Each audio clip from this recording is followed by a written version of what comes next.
সৌন্দর্য কাহাকে বলে? আসলে আমরা এই শাহাপরী দ্বীপের উদ্দেশ্যে না আসলে দেখতে পারতাম না।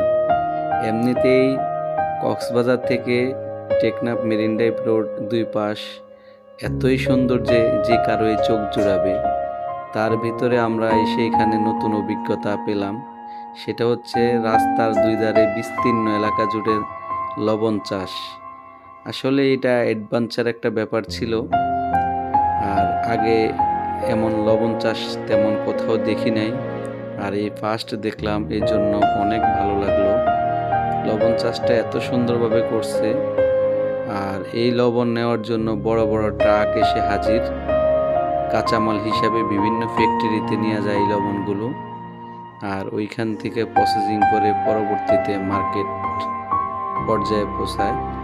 তো এই লবণ চাষের প্রক্রিয়া আসলে জিজ্ঞেস করার পরে বুঝতে পারলাম, এই ছোট্ট শাখা যে নদীগুলো আছে খালের মতো, এখানে জোয়ারের পানি আসার পরে এইখান থেকে ওরা পানি সেচ দেয়। সেচ দিয়ে ছোট ছোট টুকরোগুলো করে পলিথিনের উপরে পানিগুলা ফেলে, পরে রোদ্রে সূর্যের আলোতে আস্তে আস্তে শুকাইতে থাকে, তখন ফেনা আকারে লবণগুলা তৈরি হয়।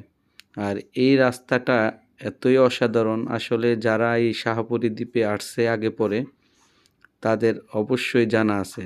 তো আমরা ফার্স্ট টাইম আসলাম, অনেক ভালো লাগলো।